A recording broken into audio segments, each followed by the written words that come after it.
Okay, everybody, welcome to the latest episode of All Too Real 2. Yes. My name is Michael E. Cullen II, and with me, as always, is Matthew. Chris Elliott is a comedic god. Haas. Indeed. So, today on the show, we are covering a show that may or may not have been a pilot for a television series. We're examining Chris Elliott's Action Family, which premiered on Cinemax in 1986. It's very interesting.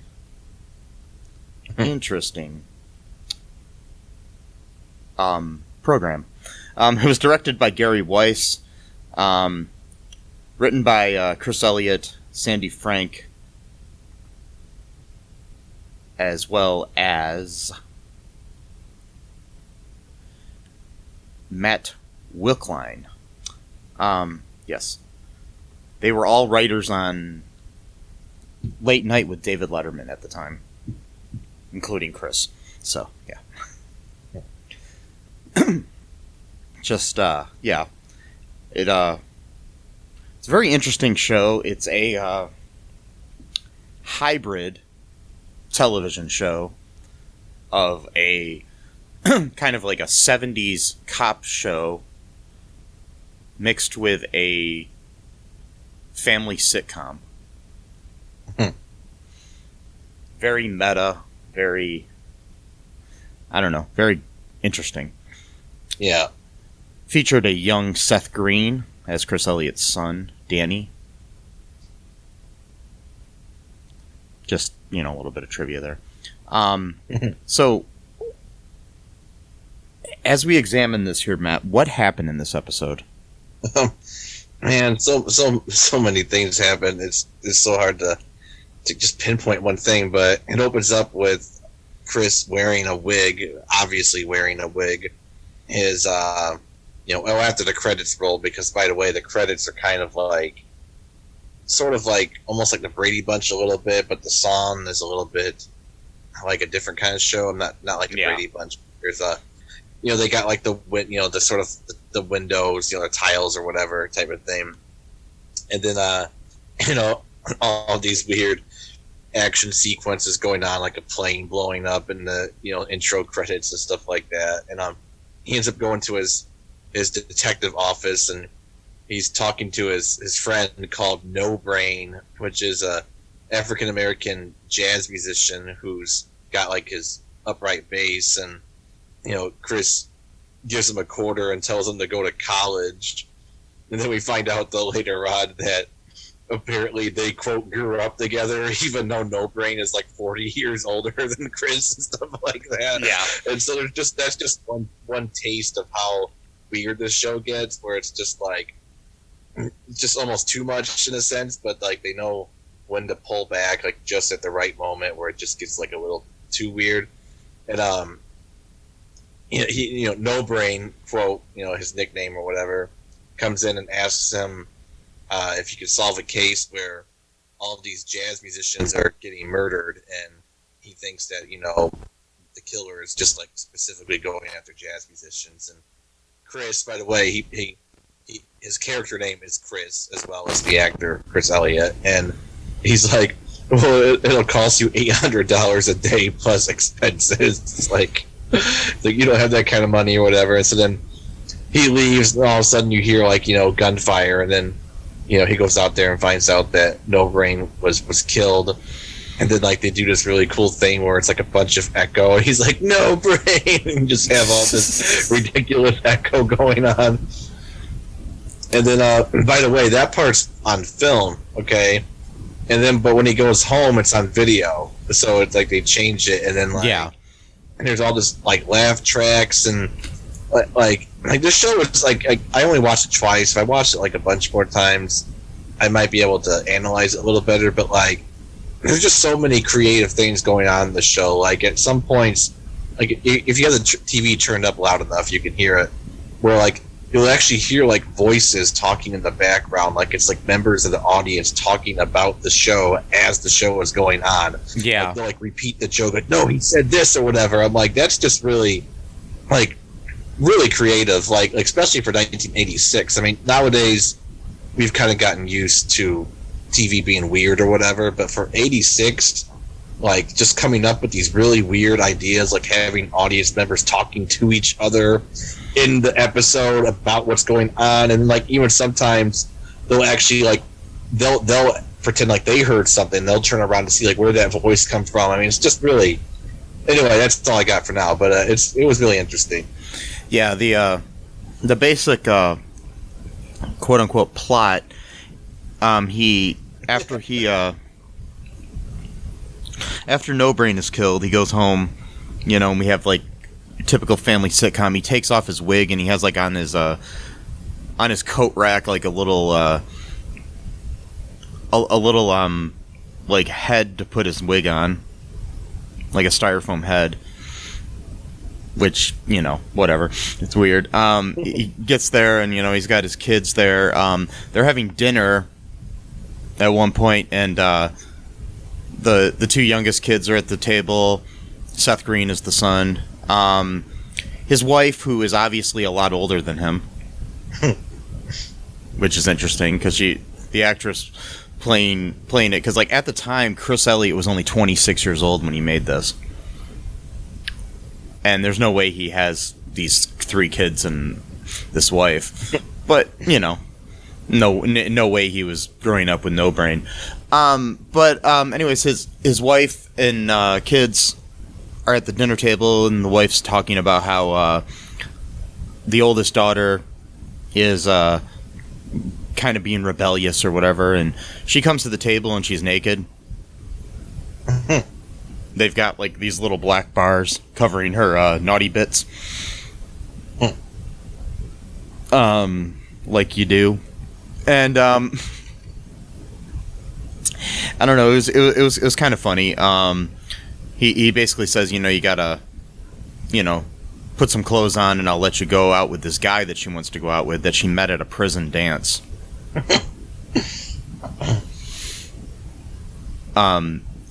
When did you talk about? I'm trying to remember about when No Brain was killed. He found a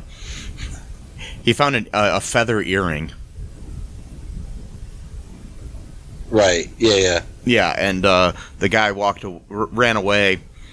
That was killing the killer ran away, I should say, and so she puts on some clothes. The boyfriend comes to pick her up. And he's like your typical like ex-con biker type guy, and he has an earring on just like the one that Chris found on No Brain's body. Dun dun dun. So we're assuming that you know, he's the killer. Yeah. Then what happens? I'm trying to remember. Yeah, they do the music, you know, where it's like, you know, the audience is gasping, like, "Oh my god," you know, type of thing. And then, I think he goes back to work the next. No, he has this weird dream where Abraham Lincoln is spanking him for some reason. Just typical Chris Elliott type humor, you know. Yeah. And then he wakes up, and then, you know, his wife's like, you know, what's wrong or whatever, and he's like, I got to go back to work, and he puts his wig on. And then he's kind of asking, like, he's asking around, like, about the feather or whatever, and he's kind of talking to one of his detective buddies who, you know, work, like, at an actual police station to, you know, do a trail on this Zach guy or whatever. Don't know his last name, just know that his name is Zach. Not Zach Morris, by the way, even though Zach Morris is trash. Indeed. There. And then he's just, by the way, so they do this really cool music segments where it's like almost like a man on the street type of style. Like this episode is really jarring when you watch it, because it's like they jump back from like 3 different styles, like, and it's so like they're playing like this kind of like funk bass kind of music or whatever, as he's like asking all these people about the feather and if they've seen that guy or whatever. And then he ends up going to this hot dog stand, and he asked the guy, you know, to make him a hot dog with just ketchup. And then the guy, like, he's like a little bit older, you know, older gentleman. He's like fumbling around and getting all nervous and stuff like that. And then, you know, it takes him like a minute just to put the hot dog on the bun, but he ends up putting mustard on it instead. And Chris Elliott's like, "Oh, everything's fine. You know, it's great. You know, great looking hot dog." He's like, "Except this one problem. It's mustard on it. I don't want no stinking mustard." And he crumples up the hot dog and punches him. And it turns into like, then the other guy's like, "Oh, I think I can fix it for you." And then he punches him in the gut. And it just turns into like this brawl for like no reason whatsoever. Yeah, and the hot dog guy is played by Bob Elliott, who is Chris Elliott's dad. Right. And then, so yeah, Bob, he wins the fight and he just takes off with his hot dog cart, and then Chris tries to shoot him with his gun as he's fleeing, and misses, thankfully, each time. And then what else happens, right? He gets a white, as his wife calls his detective office and talks to his I don't know, secretary. I'm not sure what she would be exactly. I think it's like secretary. Yeah, reminding her to tell him that they have to have a meeting with what's his name? Danny, yeah. And Danny's teacher, because his grades haven't been good lately. And he's got like one of those like phones in his car or whatever.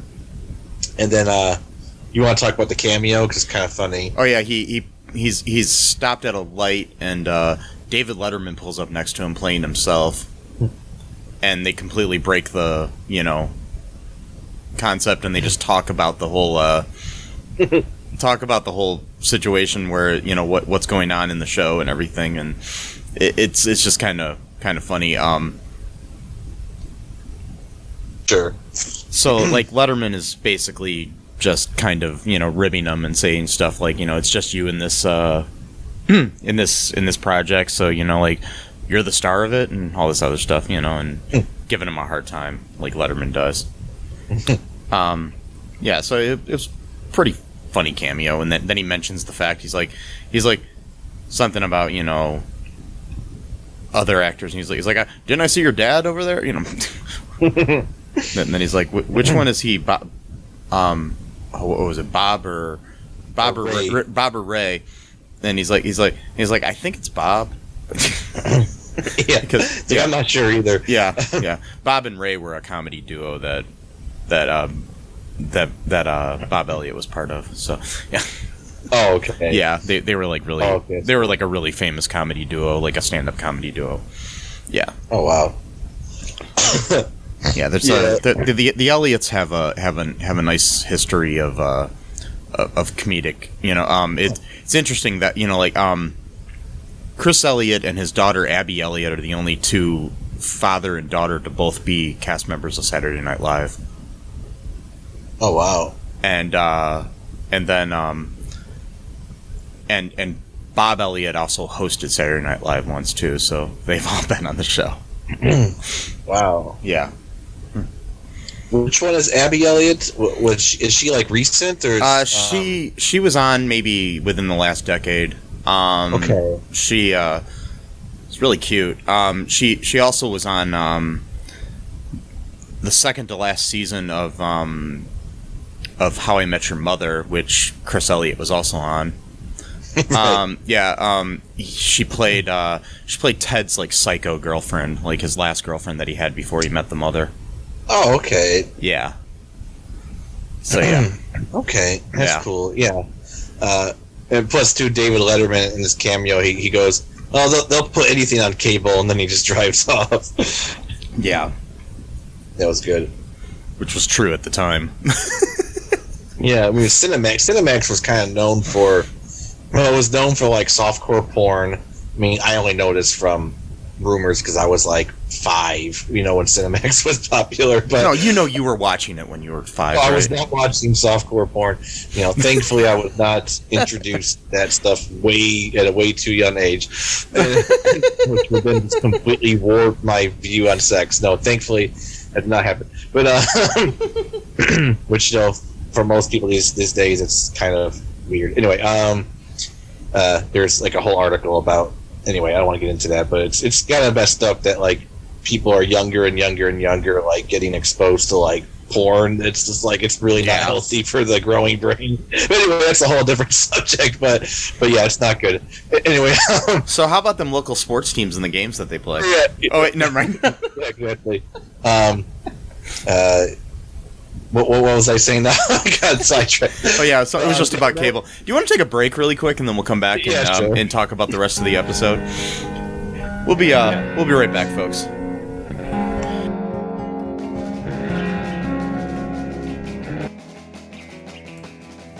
What is Gen X? What is the silent generation? What do generations have in common? Hi, I'm Trish the Dish from the Gen X Voice podcast, and I invite you to listen to conversations I have with folks from different generations, backgrounds, beliefs, and experiences in an attempt to see what connects rather than divides us. Even though Gen X has been called slackers, Karens, or not mentioned at all in some cases, we are the bridge generation, so I feel compelled to do my part to destroy ageism by bringing all these voices together. And, as a bonus, each guest gets to answer some 80s questions at the end of each show. So download and listen to Gen X Voice today on Apple, Spotify, Amazon, or wherever you listen to podcasts. And let's see how much we have in common after all. Hi, this is Catherine, host of a new fashion podcast, The Real Fashion School Dropout. Join me as I interview guests every week in the fashion and beauty space, and we gossip on all things fashion and beauty and even get into some personal stories of their journey in the industry. You can find us on Apple, Spotify, pretty much wherever you get your podcast. Hope to see you there.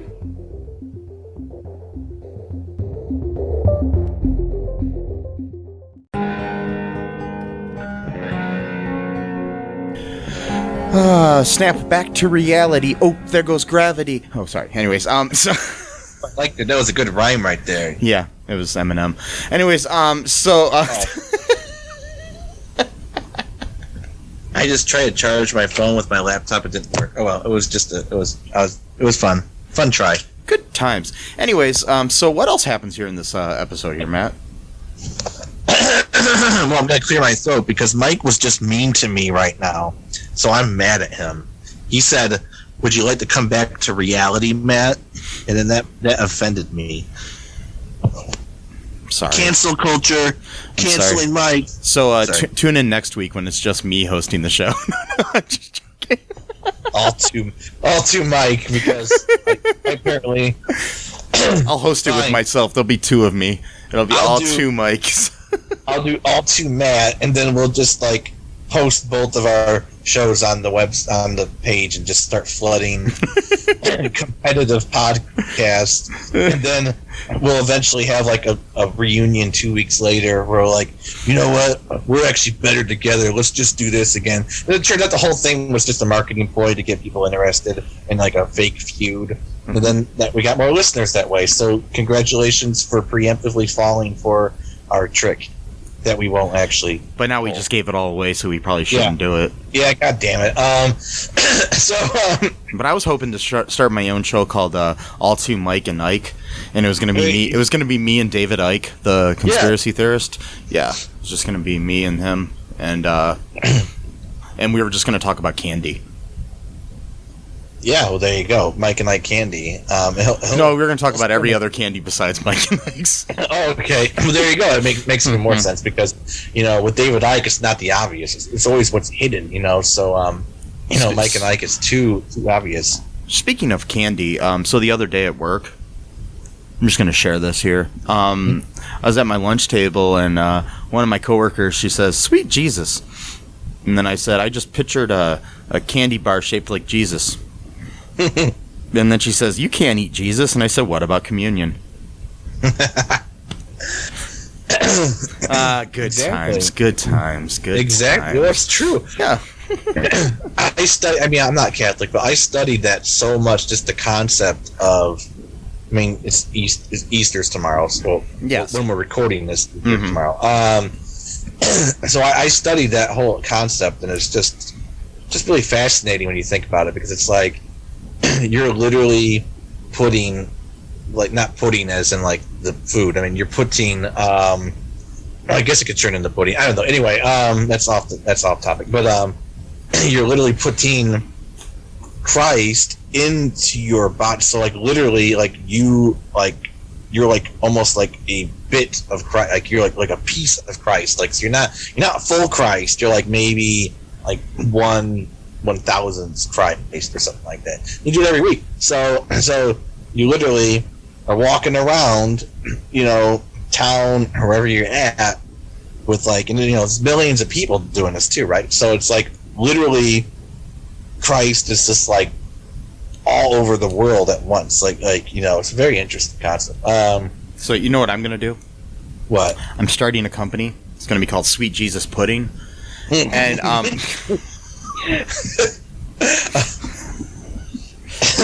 yep. It's just gonna be like chocolate pudding.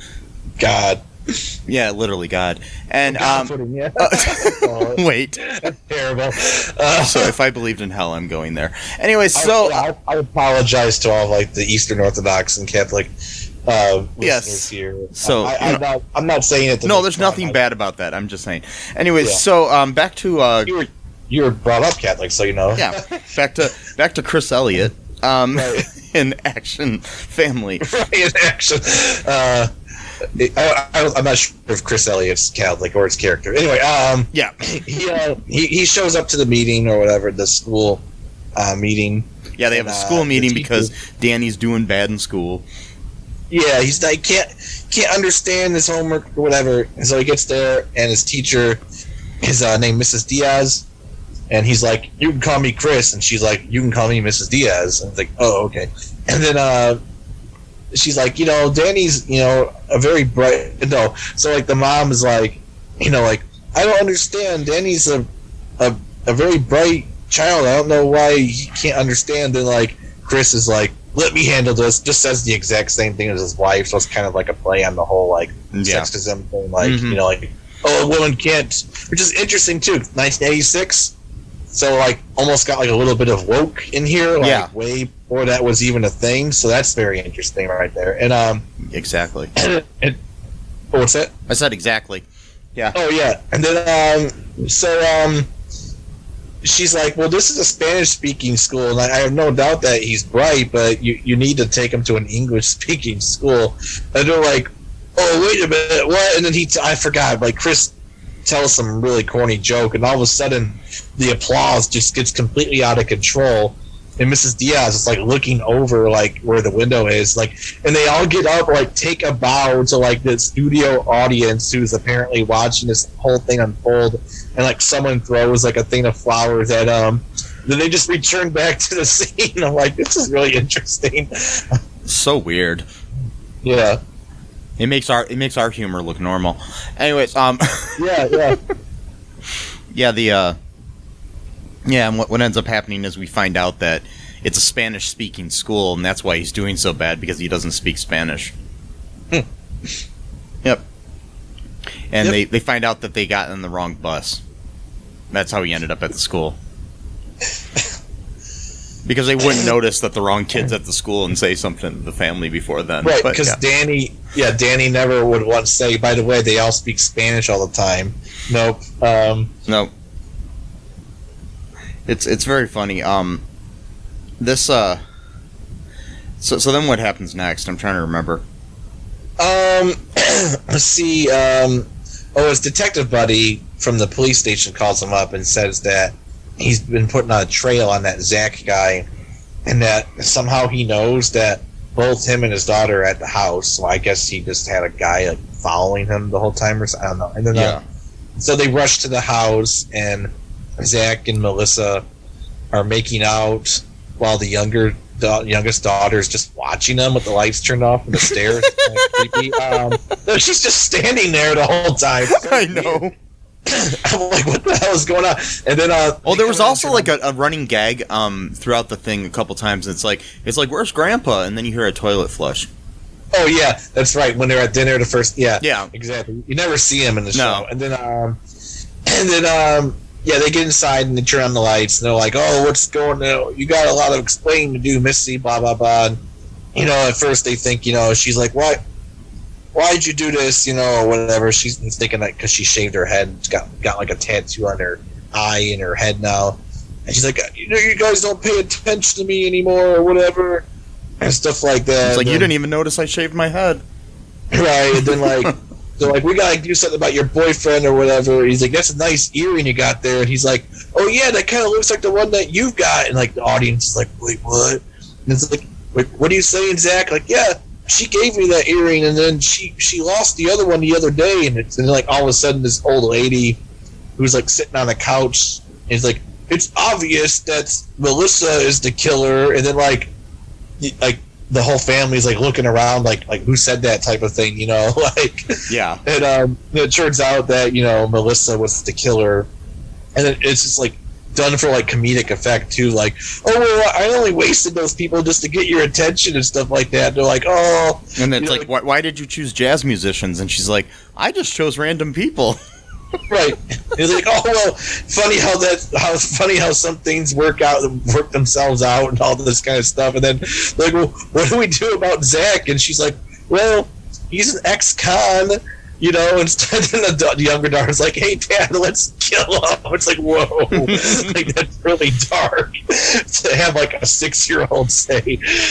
They shoot him and he goes flying through the front window. Yeah. He just shoots the guy like, "Please," and he's like, "I'm sorry, but like I gotta look after my family," or something. "No, this is for no brain," and shoots him. Yeah. And then what happens after that? They do something else, right? Like a music video. Oh yeah, they have at the end they sing along to a Partridge Family song. And they have like just a music video where the family's dressed up like the Partridge Family singing along with the song from and yeah. It was so weird, and then that's basically how it ends. Yeah, it's just a weird. Was that the only episode? Was it like just a one-off thing? Yeah, it was a one-off. That was the only episode they ever made. Wow. Yeah, I mean, I guess it was like basically kind of considered a comedy special, a Cinemax comedy special at the time for Chris Elliott. So yeah, I don't know. It was just kind of weird. Do you want to take a break and then we can come back and talk about some like trivia and some reviews about this show? Yeah, sure. Yeah, okay, we'll be right back.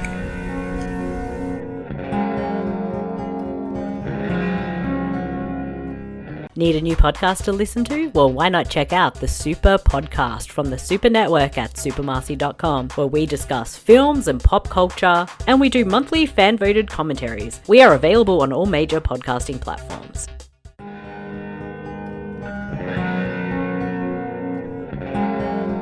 Boom, we're back. Boom. My name's Mike. This is Matt. Yep. So, okay, anyways, we're back here to talk more about Chris Elliott's Action Family. So there's not much trivia that's out there about this. I mean, this was made as a special for Cinemax. That's basically all we really know. We do know that it's influenced people like Dan Harmon when he created Community. And basically, it was way ahead of its time. I would say that, it was like basically this would be normal today. Maybe not quite normal, but pretty close. Do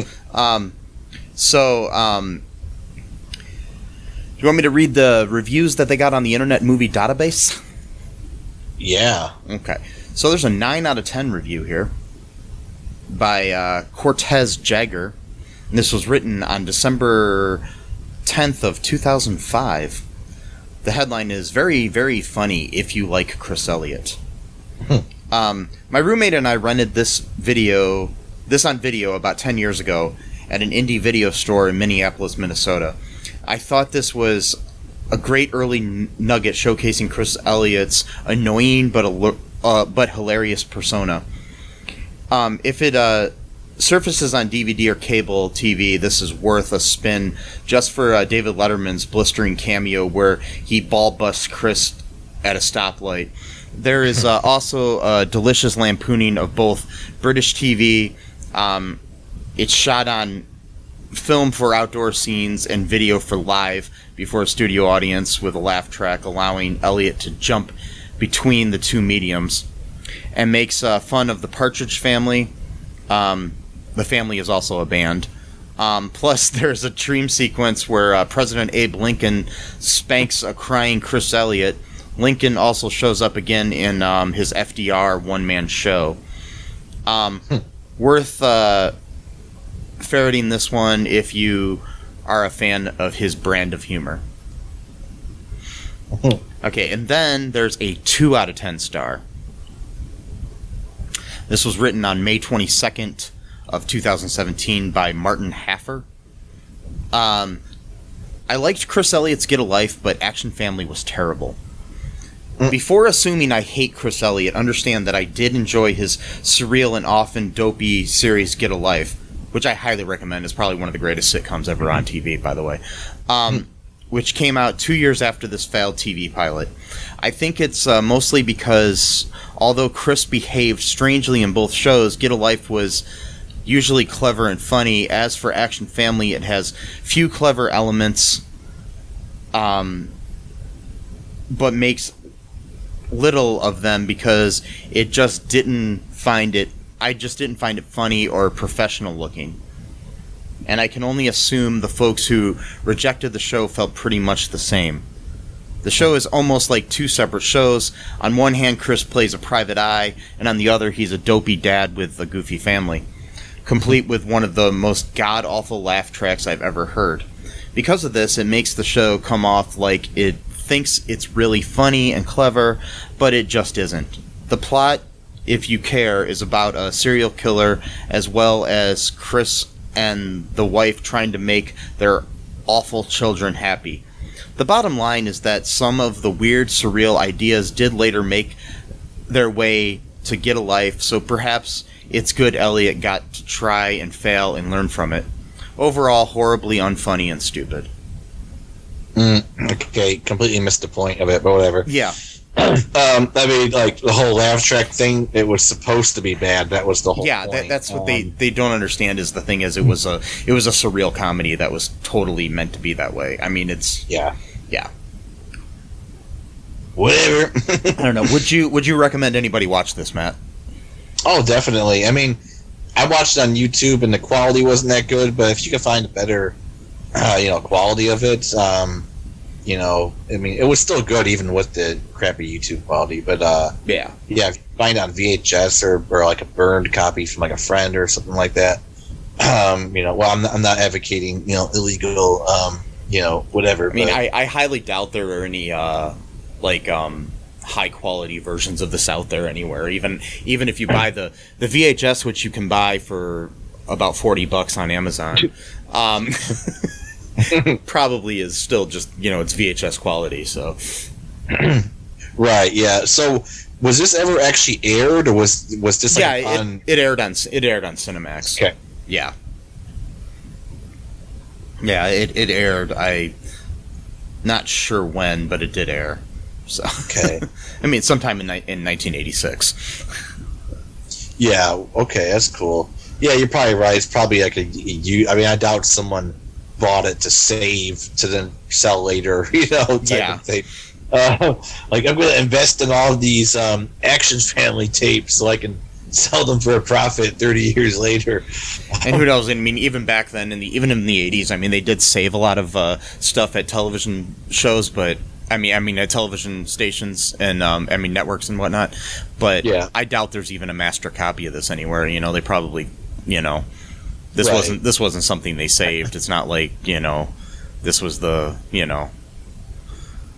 this wasn't like Happy Days or something where you save the quality masters of the show or something. You know what I mean? Yeah, I do. No, I understand. Yeah. Well, I would love it if they would revisit this, at some. I mean, even now would be a great time if, obviously, probably the woman who played his wife is probably dead, but I think she's still alive, but I'm not sure. Okay. So yeah, but she's probably like in her 80s or something. I'm assuming. So yeah, I love the fact that Chris Elliott, that he was 26 years old when that came out, like you said, and he looked like he was like in his like 40s at the time. But Chris Elliott is one of these people that, like, he aged up really fast, but then he pretty much looks almost the same. Like, you know what I mean? Like, yeah, he's 60 years old now. Wow. And he still looks about the same as he did when he was 26. Exactly. So it's like, yeah, he had the disadvantage of looking too old for his age, but then he's got the advantage of just almost staying that way, you know? Yeah. With Schitt's, by the way, for Schitt's Creek, he's a genius in that show. I mean, yeah. He's like my favorite character in that whole show. Like, he's just... I really gotta watch that show. I've only seen a few episodes, but... Oh, yeah. It's I mean, he gets better and better, like, with, like, because he's very, his character's very literal-minded. Like, he's, like, a lot of jokes, like, he doesn't really get subtlety at all, like, yeah, people hinting maybe he should leave, and he just, like, doesn't get the hint and stuff like that. But he's also, like, so conscious about, like, everything being, like, equal. And, you know, like, you know, the dad's like asking if he could borrow his truck. He's like, yeah, sure. Why don't you just, you know, just fill up the gas tank and, you know, maybe fill the windshield like, you know, fluid and all this kind of stuff, and, you know, make sure that you got the mirror exactly the way it was. And if you don't mind, you know, try to park the car back so I don't have to back out, because I always gotta creak my neck and, you know, this kind of stuff. Like, it just he's like, yeah. Chris Elliott is a comic genius. I mean, he was way ahead of his time, and he still is, I think. Yeah. So I don't know, interesting. Yeah, but I do highly recommend you watch this on YouTube if you get a chance, if you're listening to this. If you made it this far, we kind of spoiled everything, but it's still worth watching. I'd recommend watching it before you listen to us, but hey, you already listened to us if you're this far in the episode. You can still watch it, though. Yeah. Anyways, anything else before we wrap things up here, Matt? No, I think I'm good. Okay, so make sure you check out our website. I've updated it now. It's all2real2.com. You can find everything on there, everywhere that you can listen to us. There's also links to our Patreon and our and other ways that you can give us money. Yeah. And help support the show. Yeah, because that'd be good, you know, because it helped to you know, keep us going, keep the lights on. Yeah, you know, help a small, you know, well, small bit, I don't know what you would call it, but, like, you know, just content create. There we go. We're content create. We've been doing this for what, 3 years at this point, where we've been doing consistent. Yeah. You know, we love doing this. We probably have over 100 episodes at this point, through our various series or whatnot. Mm-hmm. We really love doing it, but we also like a little bit of change, a little bit of, you know, quarters, or, well, not change anymore, because we don't do that. You know. Yeah, change comes from within, my friend. Change, well, yeah, true. Oh, wait. Just like what's his name? What's his name? Wally God damn it! Pleasant. There you go. Yeah. Yeah. So, anyways, so. Yeah. Sorry. Everybody, make sure you you know, check that out. Just, you know, one good thing is go give us a review on Apple Podcast. Give us a 5-star review if you like the show. Give us a bad review if you hate us. I don't care. Yeah. Just review us, because tell us what we could do better. You know, if you hate the sound of my voice, I can't change that, but you know. Maybe you want me to wear a sombrero while I'm doing this. I don't know, you know. Well, they wouldn't see it because it's an audio. That's right. Okay, in that case, I'm wearing one right now. No, actually, I wouldn't do that. Yeah, it'd be cultural appropriation or something. Yeah. Gotta be careful. Yeah. Okay. Well, how about I tell you what. You know, if you donate money, I'll wear a Speedo while we do this. Okay, well, that's not cultural appropriation. That's just no. That's just creepy. Just don't. Yeah. Yeah. What should I wear then? You should wear. Let's see here. God, it's been like a year since I've been at your apartment. Shit, we haven't seen each other in over a year. I know. It's weird. Holy fucking shit. Sorry, that was. Fuck you, COVID. Fuck you, COVID. Okay, anyways. We talked a lot. Talked a lot. Yeah. But I haven't actually been to. Okay, your Batman shirt. You should wear that. Okay. Yeah. I'll tell you what. Every time we record, I'll wear a Batman shirt. Okay. If you give us money, folks. Yeah. And you won't actually see him wearing the Batman shirt. You just have to take his word for it. Yes. That he's wearing it. I mean, right now, I may or may not be wearing one. I'm not. I'm wearing a. So what you'll need to do is. I'm wearing a shirt that says "Part Irish, All Awesome." But Okay. yeah. So what you need to do is you need to take a video of yourself wearing different of your shirts and have to make sure the audio's turned on, right? And then people have to train their ears to like tell what shirt you're wearing just by how the fabric like Yes. whips around with the air. It's like oh, I know that's Batman's shirt. I can tell by how his shirt listen to this. The skin on that one. Guess what shirt I'm I wearing? can't hear anything. Okay, that's the shirt I'm wearing right there. Oh, yeah, right. So you're gonna have to like really, really train your ears hard to figure this out. But it's worth it. Yes. And then you'll pay us money for it. So Yes. yeah. Or if other things. So, anyways, I've been Mike, and you've been Matt. You've been Matt. Yep. So, tune in again, folks. I'm a little loopy. Wear a mask. Get vaccinated. Wear a condom. I was waiting for it. Yep. Unless you're in a healthy relationship where you want to have children, maybe don't wear a condom because if you wear a condom, there's probably a good chance you're not going to get your wife pregnant. Right. Yeah. So. Or your significant other. I mean, you don't have to be married, but Don't get too woke, Mike. Don't try to pay but also if you want children, you can adopt as well.